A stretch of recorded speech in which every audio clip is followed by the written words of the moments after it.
Forced reporting there. Well, earlier I spoke to Gerald Knaus. He's the chair of the European Stability Initiative, a think tank focused on EU enlargement and integration. I asked him what he thought had happened in Ceuta.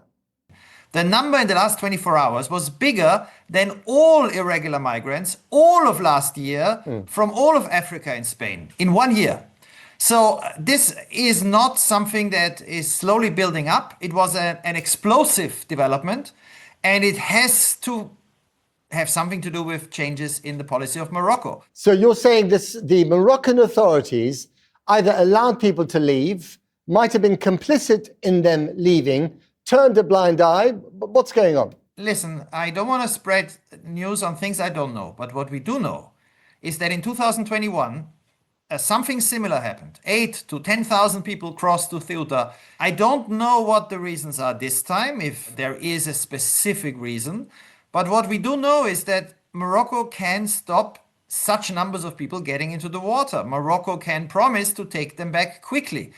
The Spanish authorities are saying that there is cooperation now. Well, we will see, because what we now need is images that show that the people who've crossed will be returned or go back to Morocco in a very, very near future. Some people out there are blaming the Spanish authorities, the Spanish government, for passing the kind of legislation that might attract people. But that's not entirely accurate, is it? No, that is completely inaccurate. There is a campaign in the social media by those who don't like the Spanish government for whatever reason. But this rhetoric shouldn't deceive us. In the last 3 years, Spain had less migrants irregularly arriving than Italy.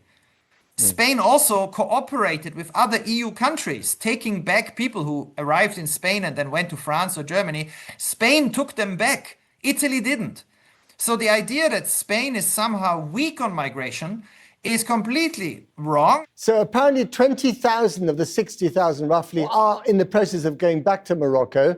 What about the other 40,000? And if they wanted to claim asylum in the EU, could they? They could, but I actually expect many will not do it. In the past, many of the Moroccans know that their chance of getting protection is very low. The message that Spain and the European Union needs to send is that this will not open the doors for people to come to the European continent.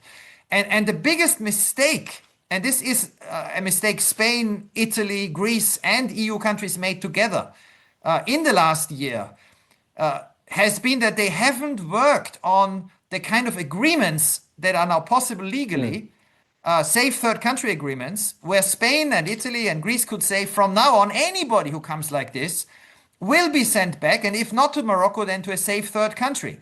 That's the only way to stop people dying at sea, and that's the only way to control irregular migration. And by the way, that's also true in the British Channel. The parallels are enormous. I mean, obvious. We've had 800 people leave France to go to Britain. Here we have people leave all the time North Africa to go to Europe. In both situations, the solution has to be the same.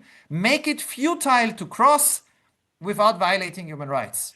Everyone is reacting here because it is such a hot political topic. Are they overreacting?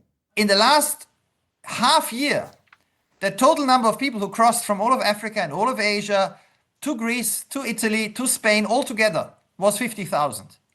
So we don't have mass migration. And the images speak louder than the statistics, don't they? Images always beat statistics. And that is a lesson for those who want to manage migration. We need the images of people returning. If we want to have control, we need to control the images. Gerald Knaus, thank you very much indeed. I thank you.